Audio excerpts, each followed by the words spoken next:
بالله من الشيطان الرجيم.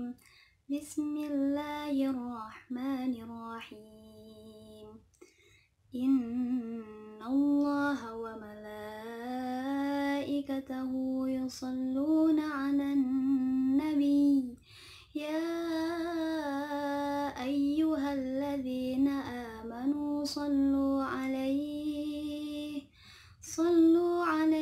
وسلموا تسليما.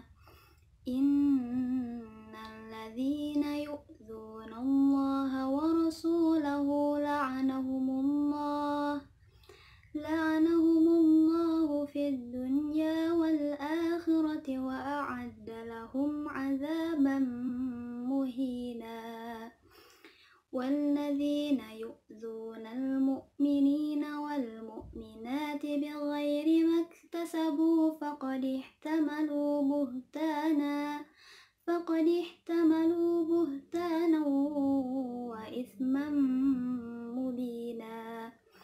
يا أيها النبي قل لأزواجك وبناتك ونساء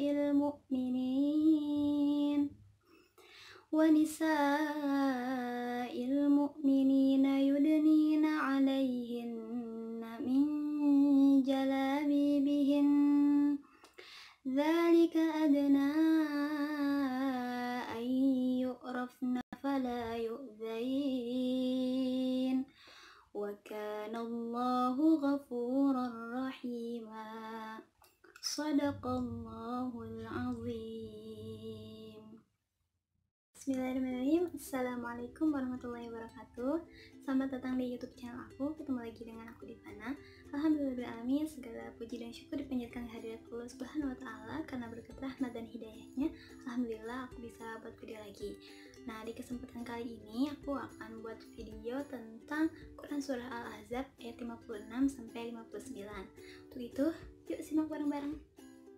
Ayat yang pertama yaitu Quran surah Al-Ahzab ayat 56 yang artinya sesungguhnya Allah dan malaikat-malaikat berselawat untuk Nabi. Hai orang-orang yang beriman, berselawatlah kamu untuk Nabi dan ucapkanlah salam penghormatan kepadanya. Nah, ayat 56 ini diturunkan berkenaan dengan Ka'ab bin Ajrah yang meminta kepada Nabi untuk mengajarkan bacaan sholawat. Lalu Nabi pun mengajarkan bacaan sholawat, yaitu bacaan sholawat yang lazim digunakan ketika tasyahud akhir atau yang disebut dengan sholawat Ibrahimiyah. Ini menurut hadis riwayat Ibnu Abi Hatim. Nah, selain itu di Quran surat Al-Ahzab ayat 56 ini Allah juga memberitahukan bahwa kemuliaan Nabi ini tidak bisa dikalahkan dengan kemuliaan lainnya, begitupun dengan ketinggiannya. Lalu yang selanjutnya yaitu Allah juga memberitahukan bahwa Allah Subhanahu wa taala sendiri bersalawat untuk Nabi, begitupun pula malaikat-malaikat. Lalu yang ketiga yaitu Allah juga memerintahkan kepada kaum mukminin untuk bersalawat kepada Nabi. Nah, berkaitan dengan salawat sendiri, banyak macam-macam salawat seperti salawat Nariyah, salawat Al-Fatih, salawat Munjiat, dan salawat Ibrahimiyah. Nah, menurut para ulama yang paling besar pahalanya itu salawat Ibrahimiyah atau salawat yang lazim dibacakan ketika tasyahud akhir yang berbunyi Allahumma salli ala sayyidina Muhammad wa ala ali sayyidina Muhammad kama sallaita ala sayyidina Ibrahim wa ala ali sayyidina Ibrahim wa barik ala sayyidina Muhammad wa ala ali sayyidina Muhammad kama barakta ala sayyidina Ibrahim wa ala ali sayyidina Ibrahim fil alamin innaka Hamidum Majid. Kurang lebih seperti itu. Nah, seperti yang kita ketahui juga bahwa keutamaan salawat ini sangatlah banyak, dan yang paling sering didengar yaitu ada hadis riwayat Amr ibn As yang berkata bahwa Rasulullah SAW bersabda bahwa barang siapa yang bersalawat kepada Nabi 1 kali, maka Allah akan memberikan rahmat sebanyak 10 kali. Nah, seperti itu. Jadi yuk perbanyak salawat. Selanjutnya yaitu Quran surah Al-Ahzab ayat 57 yang artinya sesungguhnya orang-orang yang menyakiti Allah dan Rasulnya, Allah akan melaknatinya di dunia dan di akhirat dan menyediakan baginya siksa yang menghinakan. Nah, terkait terkait dengan sebab turunnya ayat ini, ada dua riwayat. Yang ke satu yaitu riwayat dari Ibnu Abi Haitam dari Ibnu Abbas yang berkata bahwa ayat ini diturunkan sebagai ancaman kepada orang-orang yang menyakiti Rasulullah ketika menikahi Safiyah binti Huyai. Lalu riwayat yang kedua yaitu dari Juwaibar bin Nahar dari Ibnu Abbas yang berkata bahwa ayat ini diturunkan kepada Abdullah bin Ubay bersama orang-orang yang memfitnah Aisyah. Nah, sedangkan terkait dengan makna dari ayat 57 ini, yaitu Allah melaknat orang-orang yang melakukan perbuatan yang tidak diridhoinya seperti mengingkarinya, mengingkari perintahnya, menghina, mensifatinya dengan kelemahan, menisbatkan Allah mempunyai anak, dan sebagainya. Lalu yang kedua, Allah juga mengutuk orang-orang yang menyakiti Rasulnya seperti menghina Nabi dan juga mengatakan bahwa Nabi seorang penyihir, seorang gila, lalu seorang penyair. Nah, yang ketiga, Allah juga mengharamkan rahmat bagi mereka yang menyakiti Allah dan Rasulnya, dan Allah pun menyediakan bagi mereka siksa yang sangat merendahkan keangkuhan mereka itu. Ayat selanjutnya yaitu ayat 58 yang berbunyi, dan orang-orang yang menyakiti orang-orang mukmin dan mukminat tanpa kesalahan yang mereka perbuat, maka sesungguhnya mereka telah memikul kebohongan dan dosa yang nyata. Nah, terkait dengan sebab turunnya ayat ini, menurut Ibnu Abbas dikatakan bahwa ayat ini diturunkan karena tuduhan dari Abdullah bin Ubay kepada Aisyah yang mengatakan bahwa Aisyah telah melakukan perbuatan yang tidak senonoh dengan Nabi Shallallahu Alaihi Wasallam ketika perjalanan pulang.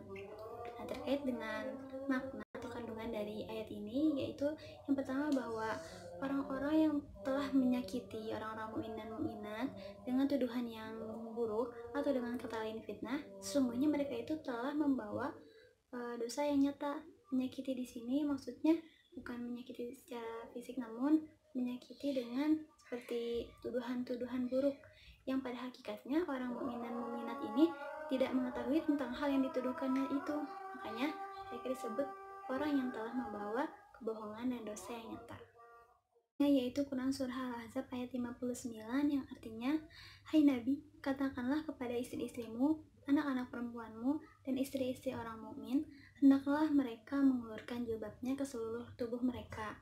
Yang demikian itu supaya mereka lebih mudah dikenal, karena itu mereka tidak diganggu, dan Allah Maha Pengampun lagi Maha Penyayang."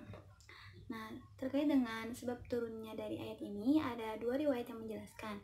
Yang pertama yaitu diriwayatkan oleh Al-Bukhari yang bersumber dari Aisyah bahwa setelah turun ayat hijab, Siti Saudah atau istri Rasulullah keluar rumah untuk melaksanakan suatu keperluan.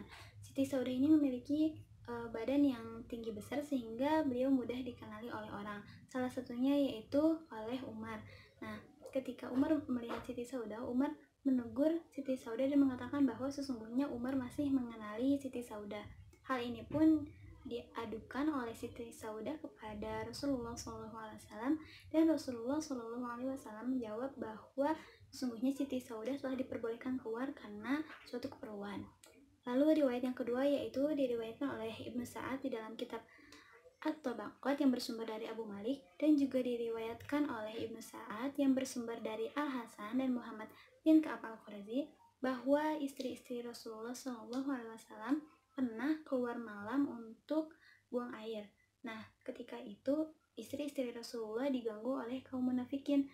Hal ini pun diadukan oleh istri-istri Rasulullah kepada Rasulullah SAW, dan Rasulullah SAW pun akhirnya menegur kaum munafikin, dan kaum munafikin itu bilang bahwa sesungguhnya mereka hanya mengganggu hamba sahaya. Nah, terkait dengan asbabun nuzul yang kedua ini berkaitan dengan kandungan yang akan dijelaskan berikut ini. Jadi, kandungan dari Quran Surah Al-Ahzab ayat 59 ini, selain perintah Allah kepada seluruh mukminat untuk mengulurkan jilbabnya, ayat ini juga dijadikan pembeda antara wanita muslim dengan wanita jahiliyah serta budak-budak perempuan. Karena sebelum ayat ini turun, tidak ada yang membedakan antara wanita muslim dan wanita jahiliyah serta budak-budak perempuan. Lalu, kandungan dari surat ayat 59 ini juga tidak hanya terfokus kepada perintah untuk menutup aurat terhadap wanita, tetapi juga sebagai isyarat kepada para pria agar tidak jahil atau tidak mengganggu para muslimah dimanapun mereka berada. Lalu yang selanjutnya di ayat ini juga dikatakan bahwa sesungguhnya Allah Maha Pengampun lagi Maha Penyayang. Yang ini berkaitan dengan dosa-dosa yang telah lalu di mana para muslimah belum mengetahui tentang etika berpakaian. Nah, selanjutnya terkait dengan lafaz jalabib di dalam ayat 59 ini atau bentuk jamak dari kata jilbab, ini banyak pendapat yang mengutarakan tentang arti dari kata jilbab itu. Namun yang dapat kita simpulkan bahwa jilbab sendiri artinya kain yang digunakan untuk menutupi tubuh badan dari atas hingga bawah atau kain yang digunakan untuk menutup tubuh badan. Nah, terkait dengan segala perbedaan pendapat yang ada, berikut ada kriteria pakaian terhadap muslimah menurut Kiai Haji Ali Mustafa Yakub. Yang pertama yaitu menutup aurat. Tentu saja dengan menutup aurat ini kita telah menjalankan perintah Allah yang terutama Quran Surat Al-Ahzab 59 dan juga An-Nur 31. Lalu yang kedua yaitu tidak transparan atau tidak tembus pandang. Jadi terutama untuk muslimah yang menggunakan baju warna cerah seperti warna putih diutamakan untuk memakai seperti dalaman atau mangset. Lalu yang ketiga yaitu tidak ketat atau tidak membentuk lekuk tubuh, karena itu sama saja dengan kita tidak berpakaian gitu, karena lekuk tubuhnya masih kelihatan, hanya saja bedanya ada kain gitu, ada warna. Lalu yang selanjutnya yaitu tidak menyerupai lawan jenis.